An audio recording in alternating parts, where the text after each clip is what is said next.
Donc pour cette séance d'1 heure, on va continuer le chapitre 3 sur le son, une information à coder. Vous ouvrez votre fichier du livret de ce chapitre. Et on prend son cahier ou une feuille pour prendre des notes. Donc on va poursuivre l'activité 1, la deuxième étape de la numérisation, qui est l'étape de quantification. On verra ensuite un petit bilan sur la numérisation. Tout ceci est à la page 7 et 8 du livret. Donc vous commencez par lire l'ensemble des documents de la page 7 du livret. Ensuite, au début des questions, à la page 8, on vous dit de télécharger tous les extraits musicaux ukulélé A à ukulélé E et de les écouter. Donc ce n'est pas la peine de les télécharger si vous n'avez pas encore fait, puisque les extraits vont suivre juste après. Donc vous pouvez d'abord couper la vidéo, lire des documents, et ensuite vous relancerez la vidéo juste avant de faire les questions pour écouter les extraits musicaux. Bonne lecture. Alors voici les différents sons de ukulélé, les différents enregistrements A, B, C, D et E. Ça c'est le A.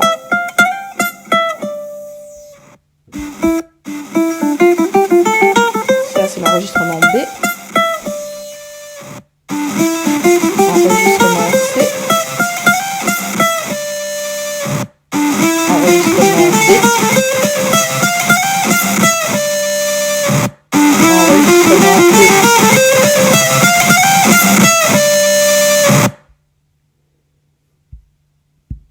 Donc première question qui est numérotée 5. Les extraits D et E sont respectivement codés sur 8 et 4 niveaux. À combien de bits cela correspond-il? Donc vous mettez la vidéo sur pause et vous réfléchissez à cette question, à vos calculs sur votre cahier. Et vous relancez ensuite la vidéo pour voir la correction et la question suivante. Dans le document 2, on vous rappelle ce qu'est un bit, chose que vous avez vue l'année dernière en SNT. Donc lorsque l'on fait un codage sur un bit peut prendre deux valeurs, 0 ou 1, on peut donc coder deux valeurs. Si on code sur 2 bits, on peut avoir les valeurs 00, 01, 10 ou 11. Donc 4 valeurs, 2 puissance 2, ainsi de suite. Donc là, pour répondre à la question, il faut savoir, pour obtenir 8 niveaux, 8 valeurs, il faut faire 2 puissance combien égale 8. Donc soit vous essayez, soit vous regardez le tableau du document 2. Donc pour coder 8 valeurs, ceci correspond à 2 puissance 3, donc 3 bits. Et pour l'extrait E, codé sur 4 niveaux, qu'est-ce qui 2 puissance combien est égal à 4? 2 puissance 2 égale 4, donc on code en 2 bits. Question 6. Les extraits A et B sont codés respectivement en 8 et 6 bits, ce qui correspond à combien de niveaux? Donc ici, on a la question inverse à la question précédente. Donc comme tout à l'heure, on met sur pause, on réfléchit, on fait ses calculs et ensuite on relance la vidéo pour voir la réponse. Réfléchissez avant d'écouter la réponse. Donc ce coup-ci, on nous donne le nombre de bits, donc le nombre de niveaux va correspondre à 2 à la puissance du nombre de bits. Donc l'extrait A étant codé en 8 bits, 2 puissance 8, vous tapez à la calculatrice, ça fait 256. Donc on a l'extrait qui est codé sur 256 niveaux, ou 256 valeurs. Pour l'extrait B, même raisonnement, 2 puissance 6, c'est égal à 64, donc on a un codage sur 64 niveaux, 64 valeurs. Donc question 7. Commentez maintenant l'influence de la quantification sur la perception du signal sonore. Je vais donc vous faire réécouter les différents sons de ukulélé. Le ukulélé A, donc codé en 8 bits, suivi du ukulélé B, codé en 6 bits, Le ukulélé c'est codé en 4 bits, ça grésille de plus en plus. Le ukulélé D codé en 3 bits. Et enfin, ukulélé E codé sur 2 bits. Vous mettez la vidéo sur pause et vous faites votre réponse. Donc, vous vous êtes bien rendu compte que plus la quantification est faible, plus le signal perçu est désagréable, déformé, il grésille. Il est différent du signal analogique de départ. En effet, le premier signal A était correct, codé en 8 bits. Par contre, le dernier signal grésillait totalement et il était codé en 2 bits. Donc faisons maintenant un petit bilan sur la numérisation, sur l'ensemble des 2 étapes de la numérisation. Donc résumer et identifier les étages de la numérisation d'un son après l'acquisition d'un signal afin d'obtenir un fichier audio. Donc tout ce que l'on a vu dans la première et la deuxième étape.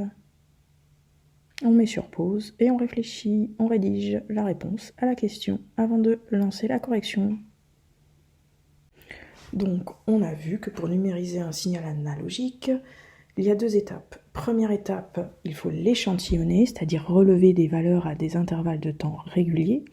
Et donc là, on va parler de la fréquence d'échantillonnage comme paramètre de cette étape. Et ensuite, il va falloir quantifier le signal, c'est-à-dire affecter à chacun des échantillons relevés dans la première étape une valeur parmi une série de valeurs prédéfinies. Et là, on aura donc la quantification qui sera un des paramètres de cette étape. Donc on continue les questions bilan. Que faut-il pour qu'un signal numérisé soit de qualité optimale, c'est-à-dire le plus proche possible du signal analogique? On met sur pause, on réfléchit, on fait le point, on rédige, et ensuite on regarde la correction. Vous commencez à avoir l'habitude. Donc on a vu dans la première étape de ce TP que pour que le signal numérisé soit de qualité optimale, c'est-à-dire le plus proche possible du signal analogique, il faut respecter le critère de Shannon. Ce critère disait que la fréquence d'échantillonnage, notée FE, doit être 2 fois plus élevée que la fréquence maximum du signal. Si dans le signal il y a plusieurs fréquences, on prend la plus élevée de toutes et on multiplie par 2 pour avoir la fréquence d'échantillonnage minimum. Et il faut également, deuxième chose, que la quantification soit la plus élevée possible. Sinon, on a vu que notre ukulélé grésillait méchamment. Donc, troisième question. D'après vous, quel est le principal inconvénient d'un signal numérisé très fidèle au signal analogique? Ici, petite introduction à la partie suivante que l'on verra à la prochaine séance. Donc réfléchissez, quel peut être le problème. Donc le principal inconvénient d'un signal numérisé très fidèle au signal analogique est que le fichier va sûrement être très lourd. En effet, on parlera de la compression des signaux analogiques à la prochaine séance et à la taille des fichiers numériques. Donc, question 4. Le premier signal est codé sur 16 niveaux, le deuxième sur 8 niveaux possibles. À combien de bits cela correspond-il? Donc, on remet une couche sur le calcul des bits et du nombre de niveaux. Allez, on réfléchit, on fait fonctionner les neurones, on met la vidéo sur pause. Et ensuite, on la relance pour la correction. Donc, pour trouver le nombre de bits correspondant à un nombre de niveaux, on cherche la puissance de 2. Quelle est la puissance de 2 qui vaut 16 par exemple? C'est 2 puissance 4. 2 fois 2, 4 fois 2, 8 fois 2, 16. Donc 2 puissance 4 est bien égal à 16. 16 niveaux correspond à 4 bits.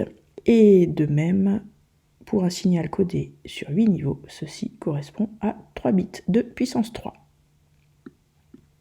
Donc je dirais, le jour de l'évaluation, vous faites le petit tableau sur votre feuille avec le 2 puissance 2 égale 4.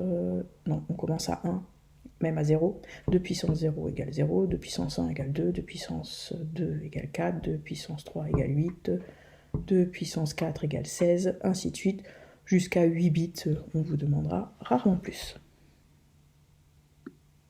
Donc maintenant, on souhaite numériser un signal analogique de fréquence environ 1 kHz délivré par un microphone. Donc on a fait un enregistrement et voici plusieurs couples de paramètres, fréquence d'échantillonnage et résolution de la carte d'acquisition. Donc le premier couple, 400 Hz comme fréquence d'échantillonnage avec une acquisition sur 16 bits. Deuxième couple, 8000 Hz pour 6 bits. Troisième couple, 22 050 Hz pour 16 bits. On vous demande, 5 petits a, pourquoi le couple 1 ne permettra pas une numérisation convenable. On met sur pause. Donc ici, on regarde, on a une fréquence d'échantillonnage de 400 Hz et une quantification sur 16 bits. Donc la quantification est très élevée, ça c'est correct. Par contre, 400 Hz, fréquence d'échantillonnage qui paraît basse, tout de suite réflexe, on vérifie le critère de Shannon. Donc notre fréquence de notre signal analogique est de 1 kHz, 1000 Hz. Donc ça veut dire que la fréquence d'échantillonnage doit être au minimum 2 fois plus élevée. Donc 1000 Hz multiplié par 2, 2000 Hz. Il faut qu'on ait une fréquence d'échantillonnage minimum de 2000 Hz. 400 Hz étant beaucoup plus petite que 2000 Hz, on ne respecte pas le critère de Shannon. Ça ne va pas. 5 petits b, on vous demande du coup, dans l'ensemble de ces 3 couples, quel couple sera le meilleur choix, et bien sûr de justifier votre réponse. On est sur pause, on réfléchit. Donc ici, on vient de voir dans la réponse précédente qu'il fallait, d'après le critère de Shannon, une fréquence minimum de 2000 Hz. Donc pour ça, le couple 2 et 3 correspondraient, puisque 8000 Hz, on est bien au-dessus, 22 050, encore mieux. Et ensuite, au niveau de la quantification sur 6 bits ou 16 bits, on a vu que plus la quantification était élevée, meilleur était le signal numérique, plus fidèle au signal analogique. Donc on choisira une quantification la plus élevée, 16 bits. Donc le couple 3 et le couple à choisir.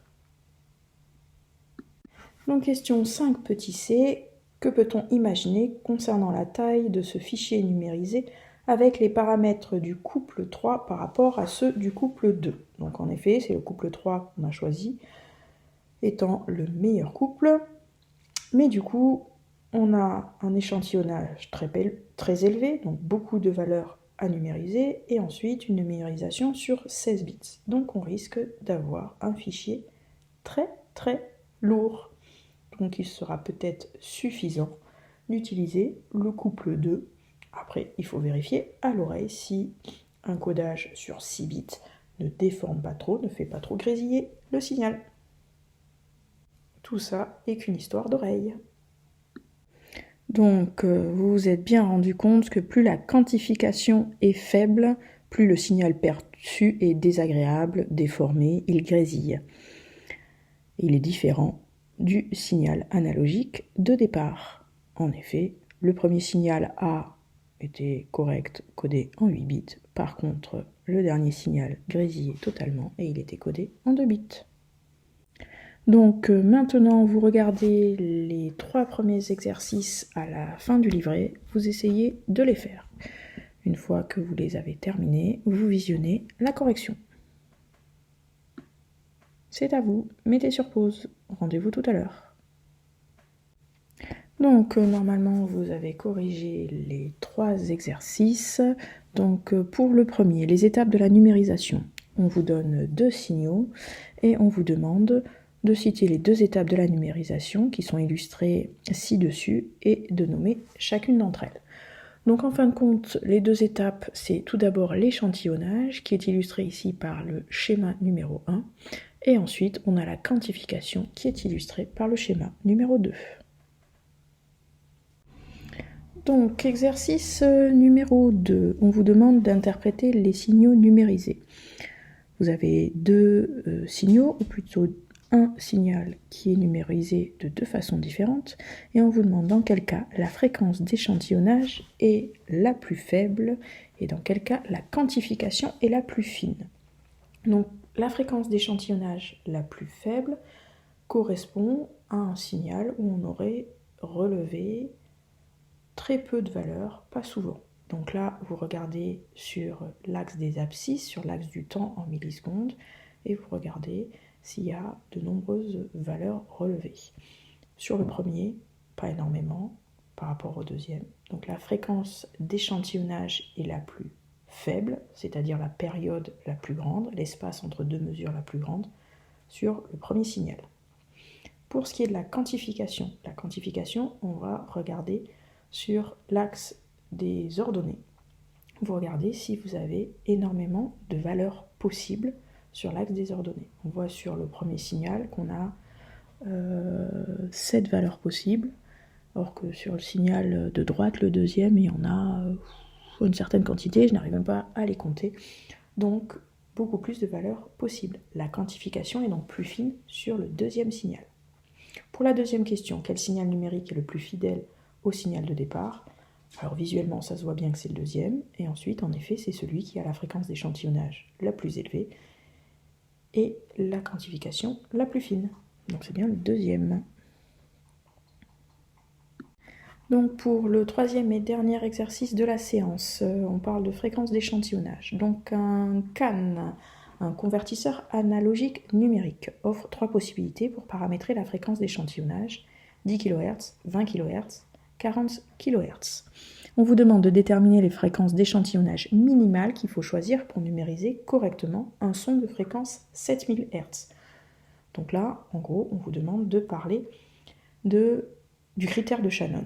Donc la fréquence d'échantillonnage, elle est au minimum 2 fois plus élevée que la fréquence du signal, qui est de 7000 Hz. 7000 x 2 égale 14 000 Hz.